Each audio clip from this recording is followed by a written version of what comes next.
And now, from beyond our dimension, this is the JeffMara podcast. Here's Jeff. My guest is Marilynn Hughes, who has experienced, researched, written, and taught out-of-body travel and mysticism since 1987. She has authored over 140 books, 40 magazines, and 18 CDs on out-of-body travel and comparative religious mysticism. Marilynn, thanks for joining me today, and welcome. Thank you. I'm glad to be here. Well, I'm glad to have you. And writing 140 books is amazing. To me, that definitely puts you an expert of out-of-body travel. Oh, thank you. Yeah, I've been very, very energized over the years to just kind of pump them out, I guess. Is the way to say it. Did this start for you as a spontaneous experience, or did you train to do it? You know, it really was spontaneous. I've talked a lot about how when I was 9 years old, I had a really amazing experience that happened that kind of foreshadowed what was going to happen later when I was in my early 20s, when the out-of-body experiences started happening spontaneously then. So when I was 9, I had this beautiful experience. A lot of people have probably heard this, so I'll kind of give the shortened version, but the clouds started swirling, you know, blue, gray, white, all around me. And then they parted to this beautiful marble staircase that led to the heavens, from earth to heaven, golden angels on either side lining the staircase. And up at the top were 2 golden thrones, and one was for God the Father, one was for God the Son. Lightning struck. And I was asked by God the Father, who spoke through this vision, but it was in a voice that was given to me internally. Not, his mouth did not move. It came into me, was transferred into me, told me to come forth. And I came forth, and I came up about halfway up that staircase. And then he showed me an image of the cross, and the cross was set on fire and it began to burn.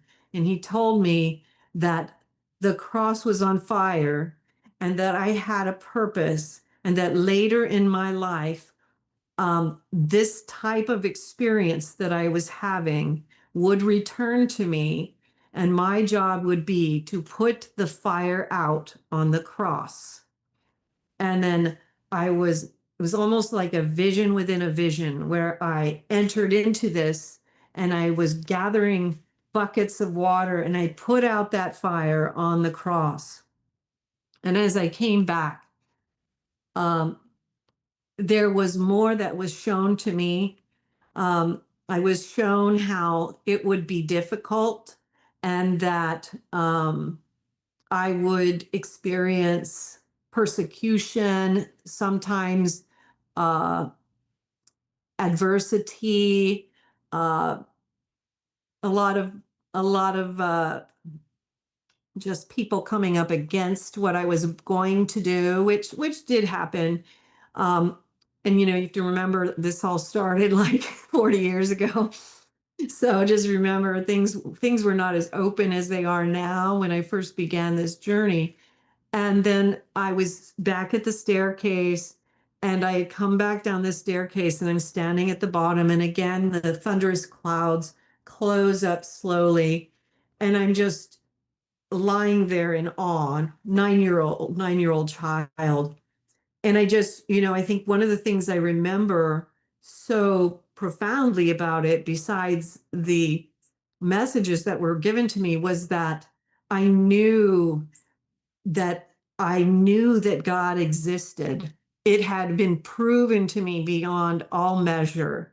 And that's what really hit me. It was like, wow, God really exists.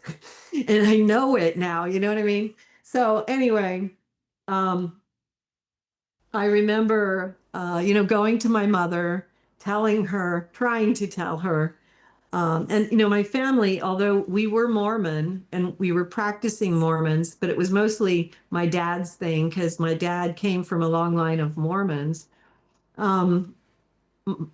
but most of my family members were not believers in God, except for my father, maybe. And I tried to tell my mom what had happened, and she was like, "You stop that nonsense. Don't make things up." And I knew immediately I needed to keep my mouth shut. And I did for many, many, many years. And then at the age of 22, I had another spontaneous out of body experience. This one, not so majestic. It was much more of the ordinary type of out of body experience. Rolled out of my body, had all the things that you associate with an experience, had the the vibrations. I had the jet engine sounds. I heard the thoughts of humanity, all these things that you associate with an out of body experience. You know, as you're coming towards having an out of body experience, your vibrational awareness switches from your physical body to your spiritual body. And so you're going from the lower vibration of the body to the spiritual body, and that is of a higher vibration. And so all of a sudden you feel like you're vibrating at speeds that you cannot imagine. And it's like overwhelming, the power of it. And the sounds of the jet engines, that's also part of that vibration. That's a spiritual realm because it's also of such a higher vibration.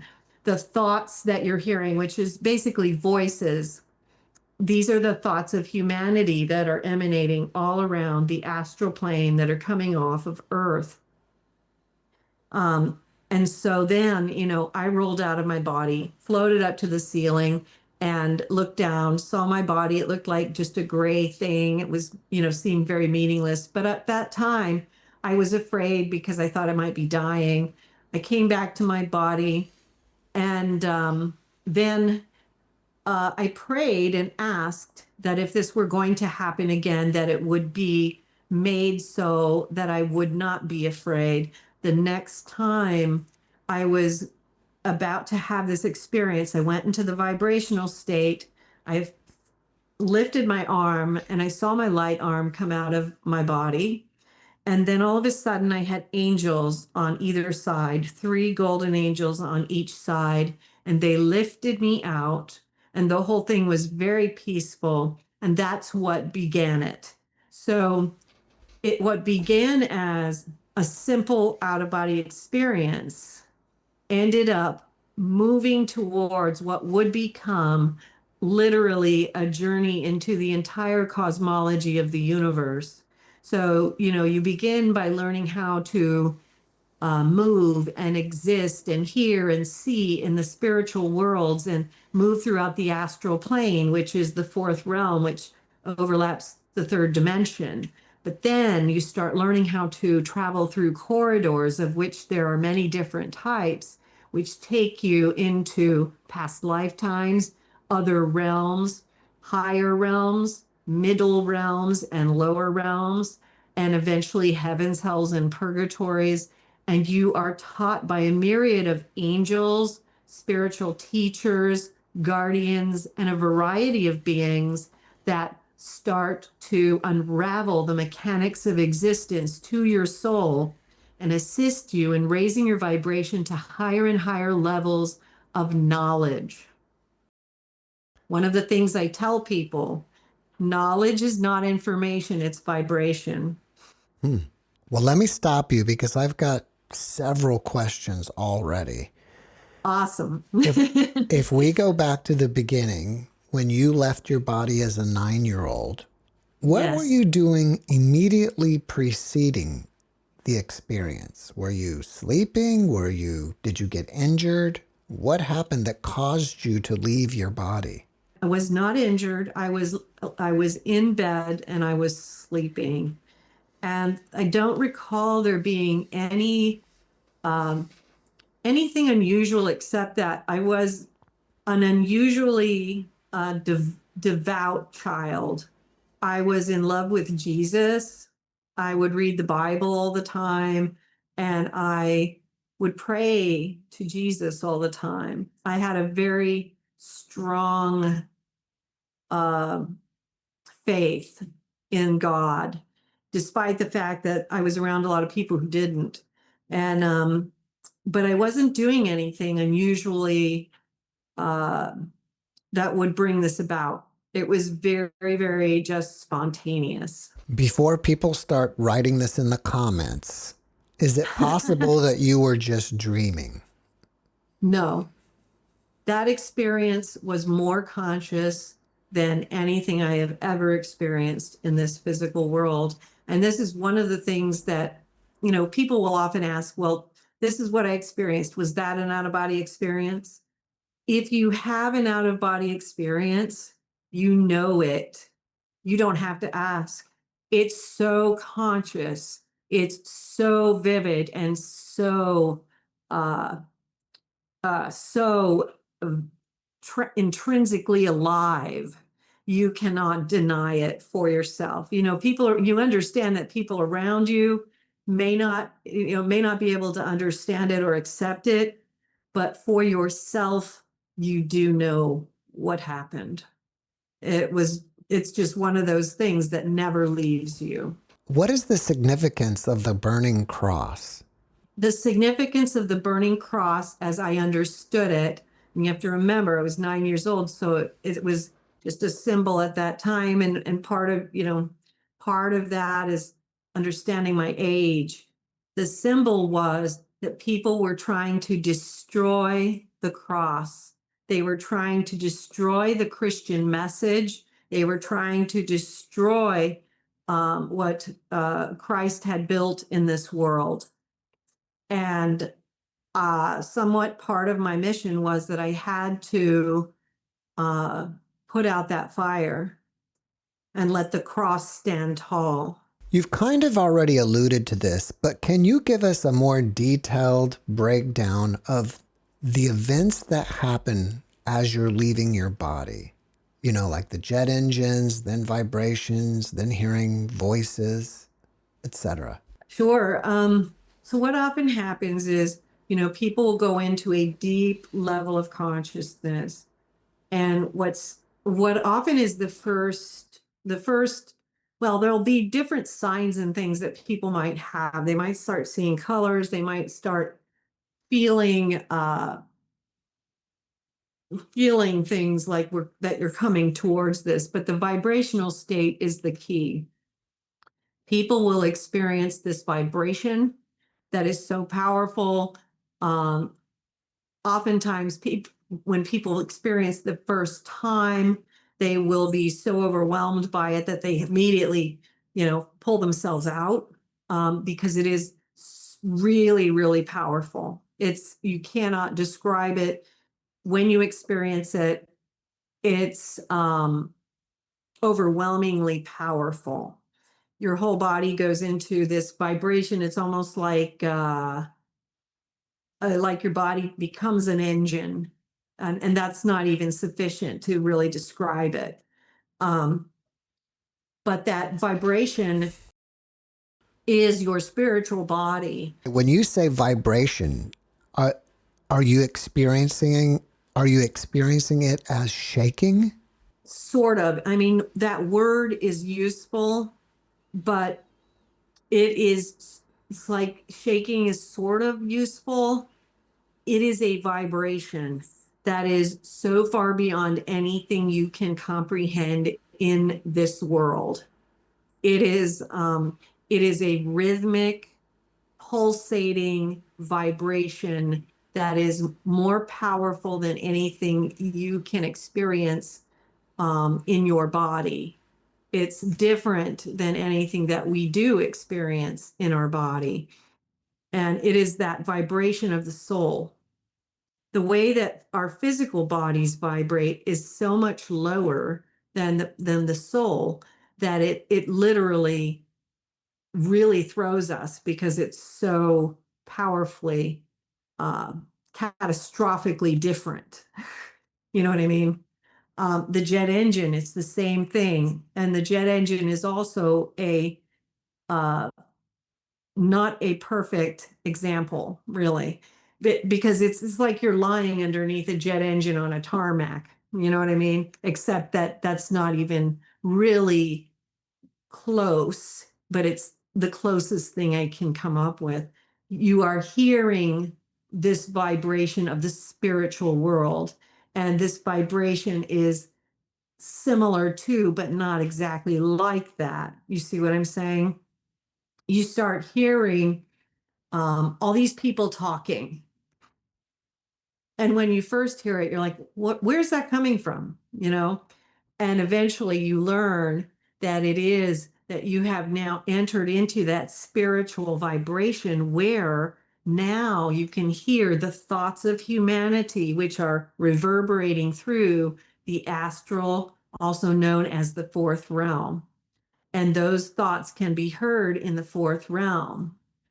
And so those are the things that you're going to feel immediately. Some of the other things that people might experience at this time, they don't always experience it at this time, because sometimes they'll just experience it this way and then they'll roll out or will themselves out, or they'll just spontaneously be ejected from their body and then experience, whatever. They might wander around their room. They might actually go through a window or a wall and, float around their neighborhood immaterially and experience the astral plane a little bit. Some people might have a more expanded experience and actually move through some of the corridors, which are going to take them into higher spheres, hopefully. And, hopefully they're going to travel that way.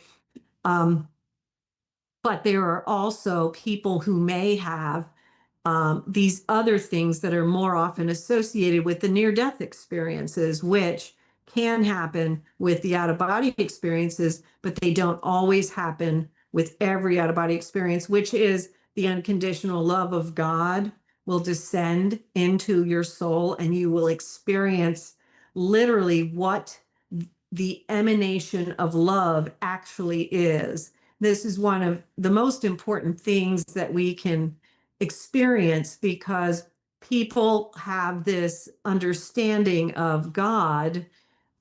God is love. And they say, well, yeah, we all know that, blah, blah, blah.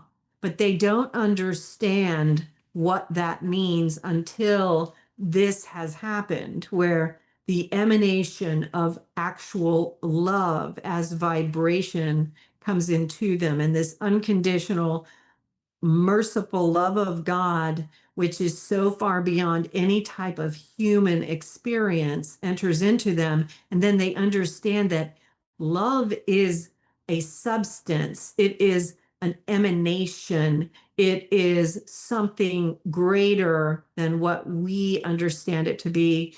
And then beyond that, sometimes people will have this downloading, coming into them, the mysteries of the universe. So for a moment or for a period of time, they may experience where all of a sudden everything makes sense. All the dichotomies, all the things that contradict one another now make sense, and they understand them. And all the things that supposedly do contradict each other, they see that they actually don't when you see it through the eyes of God.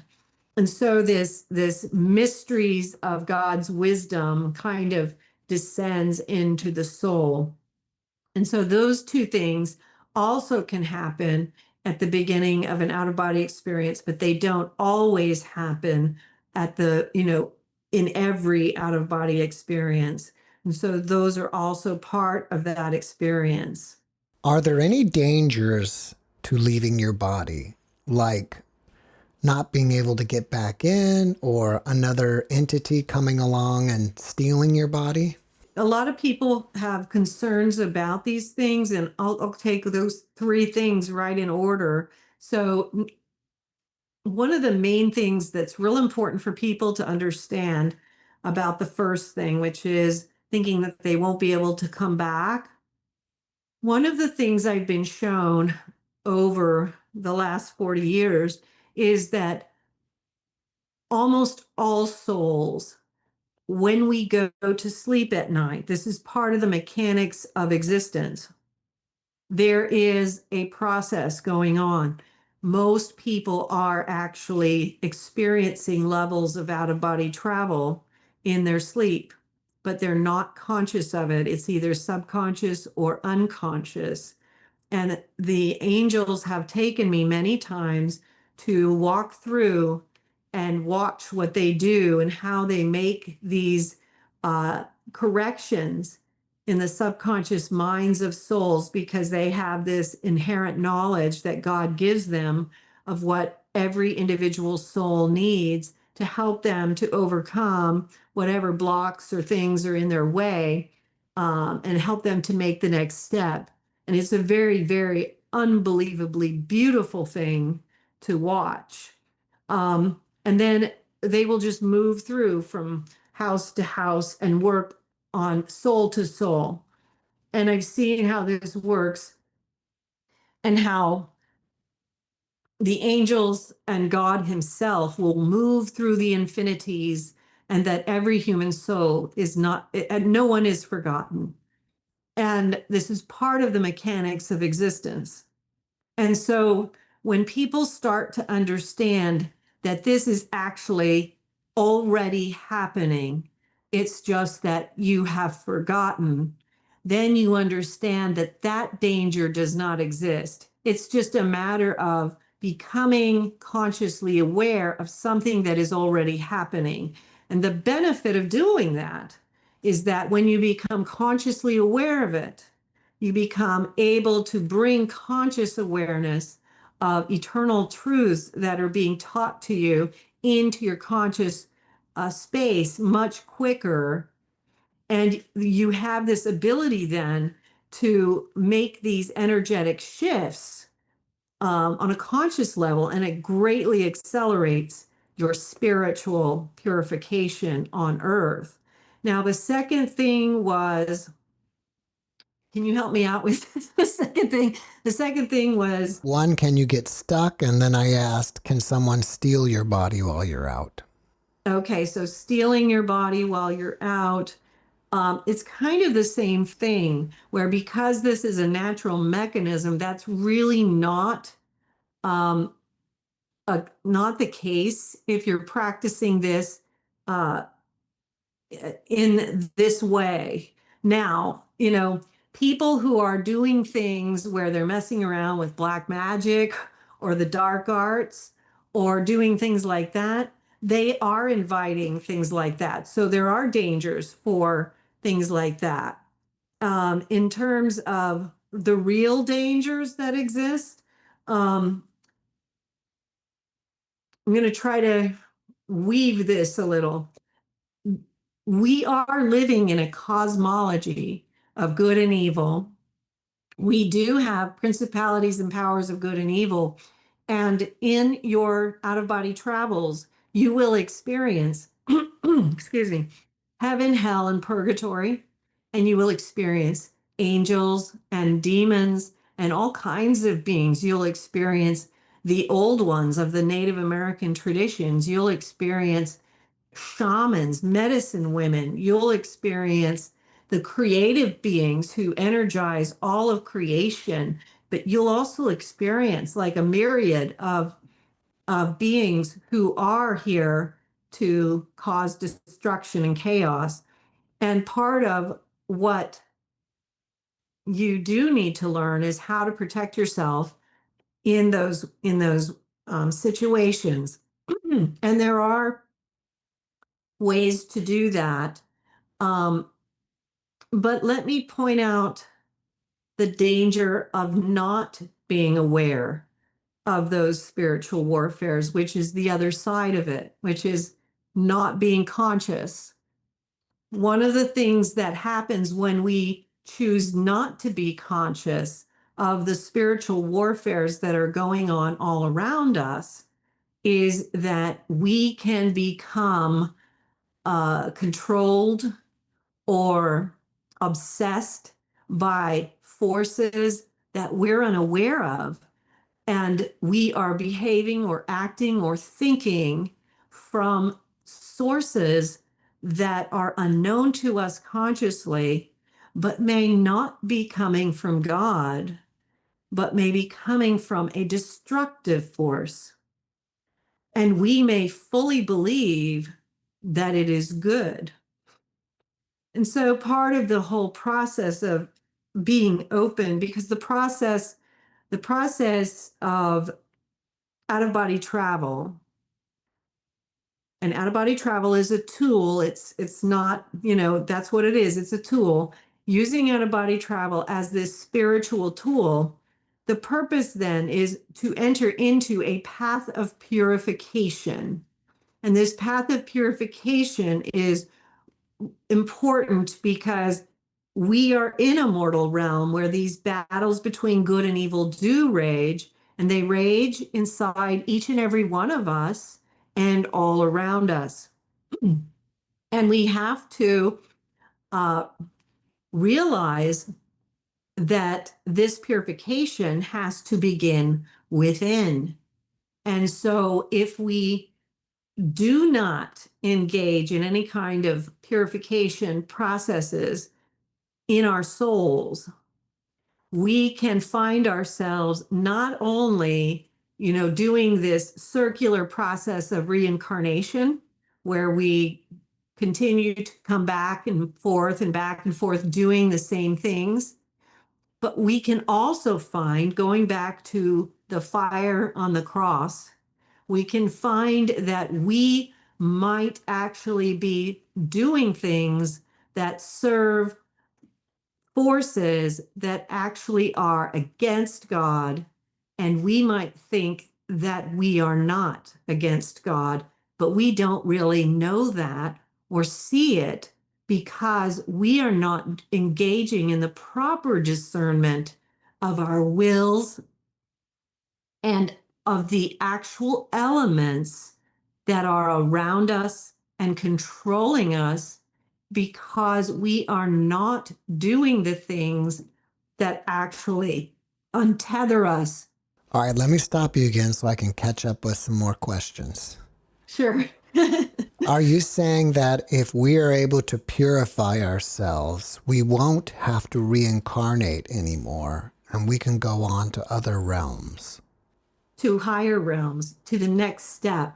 Paramahamsa Yogananda talked about the same thing and going into the astral worlds. And a lot of the masters would talk about this. You'll see that in the ancient sacred texts, what they're trying to guide us to do is to finish up what we're here to finish up, and that is the purification of the soul. And each one of these ancient sacred texts from every religion around the world is giving us a different method or mode of coming to this point where we can become what some religions call a non-returner. you know Are we unpurified because of that's the way we're raised, or is it because we're being controlled by some unseen force? Well, there's always everything. So in fact, let me pull up, if you don't mind, I'll just pull up something that I wrote about that explained all the forces that play into how this works. This can be a combination of everything. So it can be what we came in with, what we were born with, that came in from our past existences. It comes with how we were raised. It comes with the forces that we have allowed around us. It can come from the forces that we listen to. But I'd like to read this. This is from the Mysteries of the Redemption. It says, and this is talking about it in relation to the concept of original sin, but we're talking about the same thing. It says original sin is an interesting concept because it can apply to so many aspects of existence. Original sin can be the failings that we, through example, give to our own children. It can be the failings of a particular extended family that we, through example, give to our children. It can be the failings of a particular city or township that we, through example, give to our own children. It can be the failings of a country. It can be the failings of a society. It can be the failings of all humanity. It can also be the failings of a particular soul that through the mechanism of karmic retribution and transmigration are given to that soul at birth. It can also be the acts of darkness that a soul is forced to process because it was done unto them. Even if we're not able to have an out-of-body experience, how do we understand or learn if we are being controlled? And if so, how do we break free? So, how do you know that you're being controlled? And let's talk about it just in the aftermath of the assassination of Charlie Kirk. If you are angry about a person that you've never met simply because they don't share your views, you are being controlled by something. If you are unable to generate compassion for a person who was murdered, assassinated, simply because they don't share your views, you are being controlled by something. If some part of you experiences happiness or a good riddance kind of a feeling because someone was assassinated who doesn't share your views, you are being controlled by something. And what you're being controlled by is not of God. It is the other side. And so what we have to ask ourselves is what are the things that come from God and what are the things that come from below? The things that come from God, those things that generate the angels of virtue, would be things like compassion, forbearance, patience, love, sympathy. And those kinds of emotions would bring into our sphere, because what we learn in the out-of-body travel state is that our thoughts are what give dominion and permission for the angels of good or the angels of evil to be in our perimeter. So those kinds of thoughts would give dominion or permission for those types of the angels of the virtues to be in our perimeter. If we have angels of the vices, angels of hatred, angels of feeling joy at someone else's hardship, not being able to generate genuine love or compassion for another human being simply because they don't share your view, or actually rejoicing in the death of another human being for any reason. These are all signs that there are dark spirits around you controlling you. How do you break free from these dark entities? You start with simple things like, I revoke the authority I have given you over my soul. You start making statements because you, first of all, recognize that I have given permission to this by my actions, my thoughts, my words, and my deeds. And when you catch yourself, I revoke the authority I have given you. And you start with that. Then you start replacing those actions with the opposite virtues. And this is the essence of the path of purification. So if I have hatred in my heart, I'm going to replace it with love. And if it's hard for me to do, I make it my practice. So if I have hatred for someone, this is my practice, that I am going to meditate on loving that person, generating love for that person. If I am taking joy in the suffering of another human being, I am going to focus on experiencing true compassion and putting myself in their shoes and wishing only good for every other human being, no matter what they believe or think or do. We have to bring humanity back to the human race. We need to remember that what Christ taught was to love one another as I have loved you. We love to judge other people by either the worst thing they've done or by a 6-second soundbite. But we don't want to be judged like that, do we? None of us wants to be judged in the way that we judge others. So we have to replace that with understanding. We all want to be understood, but we don't want to try to understand, right? Our job then, when we don't want to understand and we want to say, no, this person is defined by a 6-second soundbite, we go back and we make it our practice to actually try to understand what that person really stood for, who they were.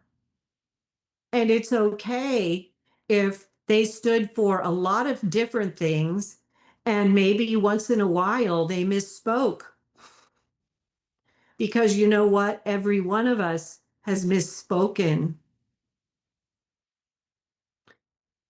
We need to stop and pay attention to the types of things that are coming out of us, because those are signs and signals of what is controlling us. And so we need to be very alert to this, because the types of things that we have seen recently are demonic, but people are not realizing that it is. And when they do start realizing that it is demonic to spew this kind of hatred, maybe they'll stop and think, and they will say, I revoke that permission. And I'm going to go in my room, I'm going to meditate, and I'm going to generate love for that person that I have wronged with my words, my thoughts, or my deeds. And it doesn't matter who it is, whether it's this person that is being wronged right now, or any other person who has been wronged in the past or might be wronged in the future for the very same reasons. Because this is how it's done. This is how the dark side takes control. This is how you are slowly pulled into, it's okay to hate this person, because if you hate somebody that you don't know, and basically take it the next step, if you're really on a spiritual path, if you hate somebody, that's a spiritual problem. And you need to be doing the spiritual practice of, I need to learn to love that person. And there is a practice for that. Generating love for that person in particular in your heart. Many of the Buddhist masters taught this particular practice, that when you have a particular object of that emotion, you do that particular practice on that particular object, because it's a very powerful practice to help you to overcome that particular thing. But you do need to revoke that permission you're giving to those spirits that are encouraging this. It seems like a lot of the advice you're giving us for the path of purification is reactive. And what I mean by that is we're reacting to the negative things that we do. But are there any other tips that you can give us that are just general daily activities that we can do that will lead us down the path of purification? Yes. What I do, I recommend to people that they engage in daily prayer, meditation, and spiritual reading. And the meditation, if you're interested in out-of-body travel, I always tell people to give out blocks of 3 hours, because it takes a long time to get to the level of consciousness required to get into that vibrational state. And when you allow and discipline yourself to do that period of time, you're much more likely to achieve the vibrational state eventually. When I talk about spiritual reading, you can certainly read my books, and I'd appreciate that, of course. But I also am talking about mystical theology. And a lot of times I recommend an introduction to the devout life by St. Francis de Sales.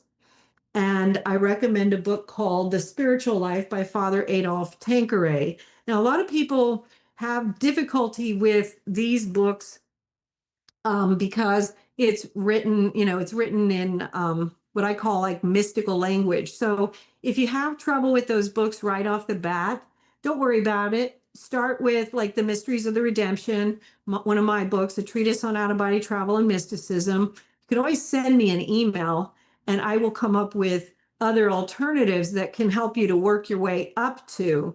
An introduction to the devout life is a little bit easier, so you can start there. And the spiritual life is a little bit more difficult. Some people are like, no, I love this. This is perfect. And they're fine. But some people do. I've had a lot of people who've had trouble. So don't feel bad if you do. And there are other options. I've got a whole wall full of options. So I can make a lot of suggestions. And what these books do is they help you to go through this intrusive self process where you literally do go through, and it's an intrusive self-examination where you go through your whole life and you're able to identify the areas where transformation might need to take place. Change, minor changes, sometimes major changes, but little tweaks here and there. And it's powerful, and people become mystics as a result. Got a lot of mystics at the Out of Body Travel Foundation who didn't come there having experiences, but they have them all the time now. And it's because you open the door to being instructed, and all of a sudden you become teachable. Once you pop out of the body, and if you have other beings that are controlling you, can you see them? Sometimes, not always immediately. Sometimes it takes practice. So you might not see them immediately. And in fact, you may not see them for a while, because a lot of what happens is you'll start out in the out-of-body travel journey and you'll be taken to see all the beautiful things. You'll see the heavenly spheres, you'll be taught all the beautiful things. And then what happens is you will be told it's now time to learn about the darkness. You're taught in a way that is comfortable for your spirit. And it does seem like this is very common. So this is what I see with other people as well. You are given to see the beautiful things first, and then all of a sudden it's time to learn about the darkness. And that's when you start getting shown, well, this is where you have these issues, and this is where you have these attachments. And then you start having to learn how to overcome some of the vices that are giving permission for these things to be there, starting to make some changes on a deeper and deeper level for that. This is where some spiritual warfare comes into play. So yes, you do see them. It's not usually right away, but oftentimes, to be honest too, part of what brings people to my site is because they've had experiences and they've reached that point, and that's what they need help with, is they've reached that point and now they're in the spiritual warfare and they're seeing these things and they need help with that. And my books help you with that. I've got a lot of stuff on that too. Would it be accurate to say that we are all stuck? Well, not all of us, but most of us are stuck in the reincarnation cycle, and the way out is through purification. To some extent, that is very true. not every soul is stuck in the reincarnation cycle, but most of us are. Most of us are here for that reason. There are some here that are special souls that have been sent to do special missions. There are a lot of different reasons, but the majority of us are here because we are working out our individual karmic issues, and that is the path of purification. You know, we do get stuck. Some of my guests talk about the archons, which are beings that are here with us that are living off our negative emotions. Would that be the same thing as the controllers? It's similar, but it's not, they're not the same because they are actually from what I'll just tell you the way I've experienced them is that's probably the best way to do it. Because I know what you're talking about with the archons. The way that I've experienced it is that you have a variety of beings. So in the astral plane, you have lost souls who have died, who oftentimes haven't realized they've died and they're kind of stuck. And those are also ghosts and wandering spirits who are there for a variety of reasons. Some of them are actually doing purgatory on earth. And then you have dark spirits who are actually uh, more doing bad things intentionally. And then you actually have the demonic realm. And so there's various gradations of the demonic. So you can have, lower level demons all the way to the higher level demons. And so you can have all of those things that can be around you, causing you trouble. And I've worked with a lot of people trying to help them to clear out things. And I've seen people who had problems, and it can be anything from demonic attachments to, like, one woman thought for sure she was possessed, and it turned out she had a whole slew of lost souls attached to her. So they weren't demonic, but it felt that way, to her. Some people will just have a lost soul, and it feels like it's a much more nefarious spirit, and it's a lost soul. You can have wandering spirits who like to play around with people. Sometimes they're tricksters. So it can be any of those things, but what we're talking about a lot right now is there is a lot of activity in the demonic realm here on earth, and there is a lot of attachments with human beings right now in our world. I did talk about this in a documentary that's available at the website and my channel, The Road to Armageddon. And it speaks about how, I've had these experiences flying through particular US cities where the density of the demons, flying through the air is so tight that it's truly overwhelming, and you feel completely exhausted if you finally get through it. That is the nature of how things are right now. There is an extreme concentration. Do you think it's possible that all of us here on the planet originally were high frequency beings, maybe even angelic, and we've been degrading over and over and becoming lower and lower? It's not that we're ascending, but we've been descending. And maybe we're at a level now where the angels are trying to help us stop and ascend again. That's always possible. What I've been shown anyway has been that the majority of us have actually been going from lower realms moving up, but you have to understand we're talking about the mechanics of existence, and I'm only shown what I'm shown. And so I imagine that there's all sorts of combinations and configurations of how this works for souls, because the one thing you do learn when you go out of body, if you do it enough, is that whatever you think you only know this much. There's always so much more to know. And so, like, for the origination of where we all originally came from, that's very difficult to know entirely. And I really just only know what's been shown to me. And so the only thing I know is that many of us have been evolving from this lower level. But, you know, why did we start there? How did we start there? I don't know. And then could that be what you said? Sure, it could be. I don't know. I don't know why, but sure, it could be. You know, but I have not been shown that. You know what I mean? There could be a lot of different combinations for different souls because there is so much of the infinity when you're dealing with the entire cosmology that we travel into. It's just so unbelievable when you go out there uh, and you realize very, very quickly just how small we are and how little we can understand. And so we really can only encapsulate so little of it, even as human beings, you know. How many years have you been going out of body?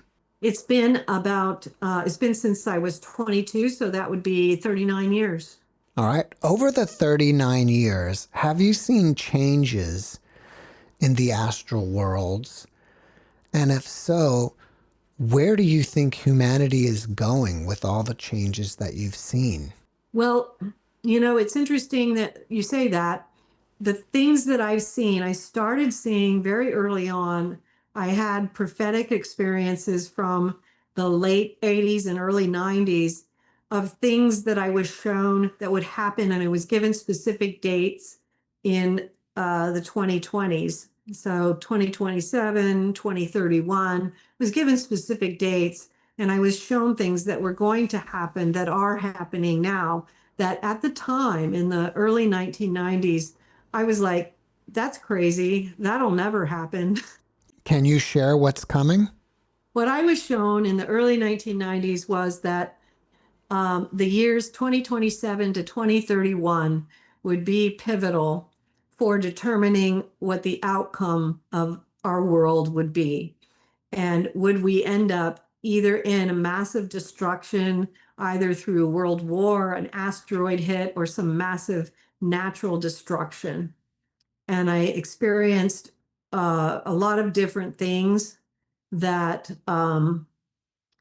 my main hesitation in sharing it is because I don't like to put things out there that are set in stone. And I don't like to energize things because I always pray against things that we don't want to happen.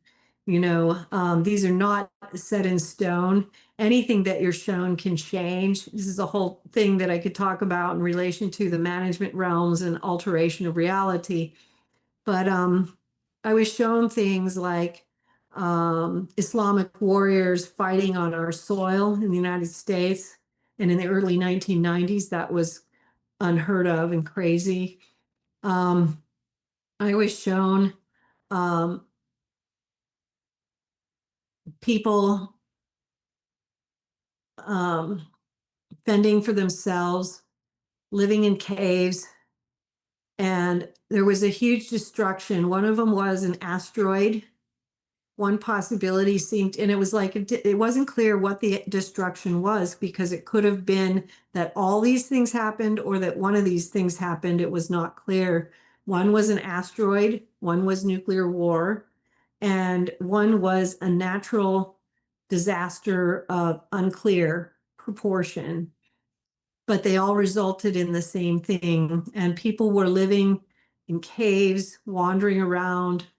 I was wandering around, and I remember being in different caves, different experiences, and people were still blaspheming the name of God in the caves. And I remember saying to them, even in the midst of this chastisement, you still blaspheme the name of God. And I was, it was frightening, it was scary because it was a total severance from God that people were doing. But there was more. There was a lot more. So there was these things that I had about the times that were coming. And ironically, a lot of these things go in concert with the prophecies of the popes, the prophecies that apparently Pope John the 23rd had, which was a similar time frame, which was like 2028 to 2032, where that's what they're talking about. So there's similar time frames that other prophetic visions have shown, that there would be basically some kind of apocalyptic reckoning. I personally believe that we must energize the opposite. We should be praying for a change, that something different can happen, and that there's a change in the heart of humankind. But what I've seen in the mystical, and then the changes that I've seen in the mystical, have been that from the 80s forward, there was this great potential that started for humankind to shift into this new level of consciousness. And then it changed. It changed, and there was this great evil that descended on humankind. And the way it's been portrayed to not just myself, but to others, has been in a variety of ways. One has been the great waters that are caustic and evil, that are just coming in, and everything it touches is destroyed. And that all we can do is just preserve the light, in the hopes that after, this is, in concert with the visions I had in the early 90s, is that after the destruction, we can bring the light back. Well, how are you shown these future visions while you're out of your body? I'm taken into the future and I experience it. I go through this tunnel, and my spirit is dropped into these future dates, and I experience it as if I'm there. And I also had a very profound vision that I don't feel comfortable sharing. Um, um, but I pray very much that it does not come to pass. But this is what, we have to remember, that for people who are interested in understanding what I'm getting at, because I know that I'm not making sense to people who haven't read my books, but in the Mysteries of the Redemption, there's a third section called Medicine Woman Within a Dream, and it teaches about alteration, the alteration pathway. And it talks about how everything that can happen in our individual lives forms in this management realm before it hits the ground.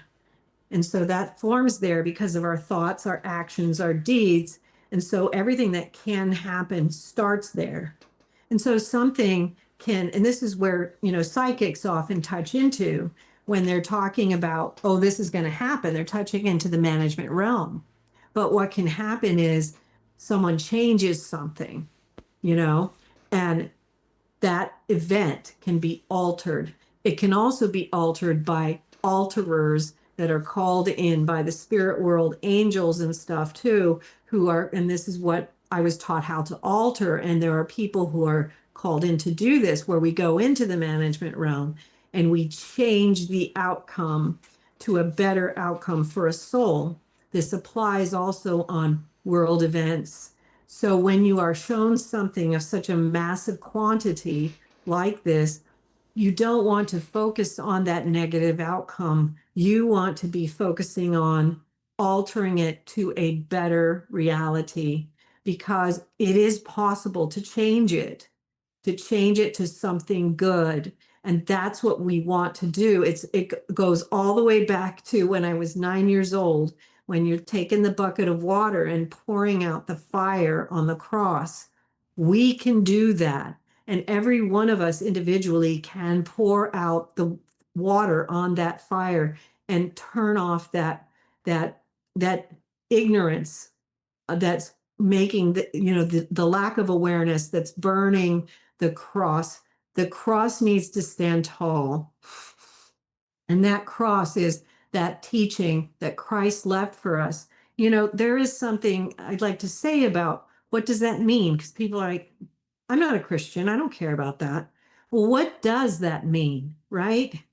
There's more to it than even whether or not you're a Christian or all that stuff. When Christ came, he was trying to leave a new blueprint for the human organism.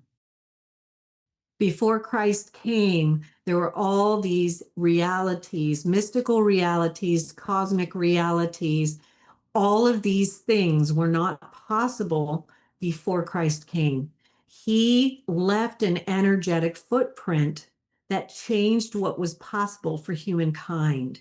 And when people try to crush that cross, they're crushing more than Christianity or his message. They're crushing the pattern that he left, which actually thrust humankind forward in its spiritual development. So there's more to it than meets the eye. You know, Christ talked to his apostles about how he spoke in parables because the people would understand the stories, but there was the deeper meaning. There is a deeper meaning, and then there's a meaning below that. And a lot of this goes way beyond this because going back to what I said earlier, vibration is knowledge. Information is not knowledge. The first thing you learn in the out-of-body travel state is that the way to attain knowledge is increasing your vibration. The first thing that will start happening is the angels will come and they will go through vibrational raisings with you. And the reason they do this is because in order for you to travel to higher spheres, is you need to have your vibrations raised to be able to go to these higher and higher levels of existence. And then in order for you to understand what those higher and higher levels of existence have to teach you, you have to have a higher level of vibration and frequency, because it's not something they're going to tell you in words. It's going to be in vibration and frequency. And what Christ brought to the earth was a pattern. It was a vibration and frequency, and it was also a moral code, a way of living, and he brought the sacramental rites because all these things help to establish and maintain all of those things. And you know, I've written about it in a lot of my books that I was very surprised to see the sacraments in the mystical spheres and the power that they were imbued with, because I became a Catholic as a result of my experiences. I was not born one. And so these things are not what meets the eye. There's more to them. There is mystery beneath the surface. And so what would really be helpful and what people should consider is, how do I put out that fire on that cross and let that cross stand tall? Because by impinging upon it, I'm impinging upon my own potential within this realm, my own ability to follow the path of purification and actually achieve what I incarnated here to do, so that I can actually ascend to the next level when I finish this lifetime. And, you know, one of the biggest things people will say to me is, I don't want to reincarnate anymore. None of us do, right? But then we have all these criteria, but you know, but I don't want to do this. I don't want to read that book. I don't want to be a Christian. I don't want to do this. I don't want to read about the Buddha. I don't like this. I don't like religion. I don't like that. I don't want to, you know, like the whatever, you know, whatever it is. I don't, you know, we all think that we know, but we have to allow God to teach us, because we don't know. And when we allow God to teach us, then we become teachable again. And then all these patterns, these vibrations, these frequencies become available to us. And that path of purification can do this swirling motion, right? It unfolds naturally, and we move smoothly towards that goal, which is the ascending from this realm into that next life and being able to move on to the next step, instead of being like, oh man, I forgot it again. Let's do another do-over. And so many of us do that, right? Over and over and over again. And so this is do it for selfish reason if you do it for and no other. And then eventually you will be doing it for selfless reasons. You can start out doing it for a selfish reason though, and you'll get there. If people want to find out more about your books, where should they go? They should go to outofbodytravel.org or astralprojection.co and make sure you check out the YouTube channel that's linked there, which is basically at the Out of Body Travel Foundation on YouTube. And you can download our books for free, and you can watch all our films for free and all that stuff, and just get started. And if you have questions, email me, Marilynn Hughes at outofbodytravel.org. I'm happy to give you direction. Well, if somebody is just starting their purification path, which book of yours should they start with? Usually recommend Come to Wisdom's Door, which is a very short little book that gives you some basic stuff. And then The Mysteries of the Redemption, a treatise on out-of-body travel and mysticism. And then there's actually a page on the site for new readers. Make sure to check that out. I usually send them to watch the two films, The Grand Phases of the Soul and How to Have an Out-of-Body Experience, at the YouTube channel as well. And there's some interviews that they might find useful on Coast to Coast AM with George Noory, which goes over a lot of the basics. While you're out of your body, have you ever seen the Akashic Records, the Halls of Amenti, or anything that would suggest we live in a simulation? I have seen the Akashic Records, and I have been to the Halls of Amenti, and I have not seen, I've seen a lot of things, but I have never felt that it was a simulation. And I'm not really sure what people mean when they say simulation. I guess I associate that with the idea of the Matrix, like the movie.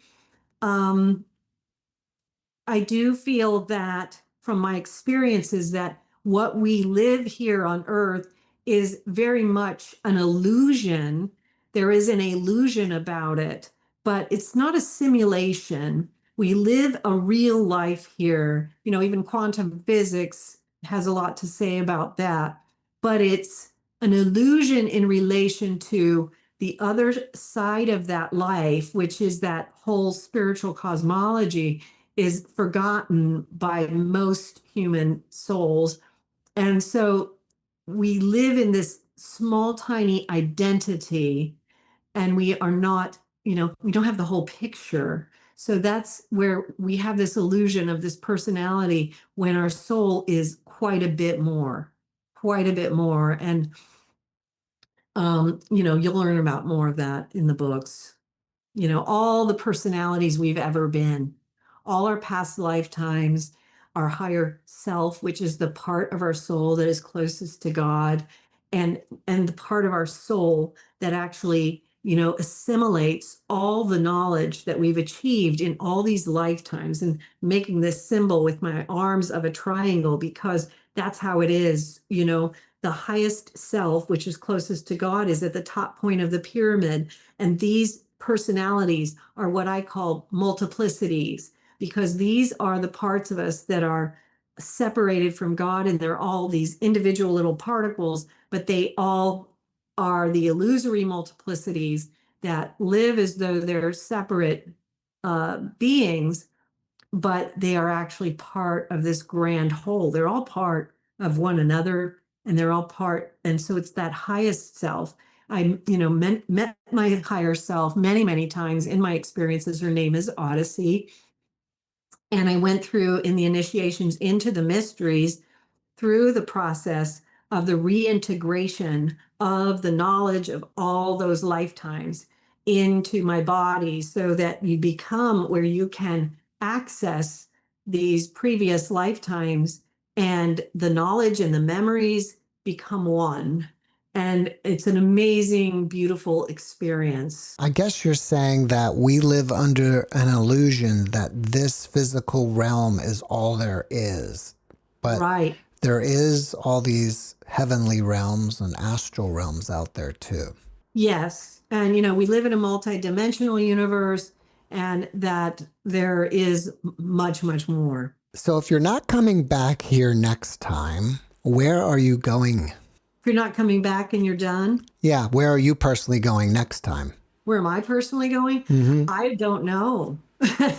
You have to remember, I'm not an omniscient being, but I will be going to whatever that next level will be at the time that I'm finished here.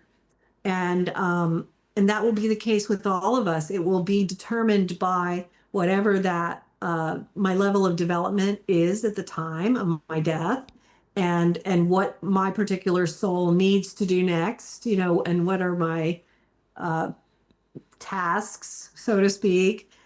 So I've done a lot of work, ironically, with afterlife. One of the things I've had to do was be an overseer of souls coming and going as well. And so I've done a lot of that. And so what you'll see with people who cross over is they will spend a time doing different tasks. So a lot of people will watch over different souls, sometimes in their own families for a while. That'll be part of their job.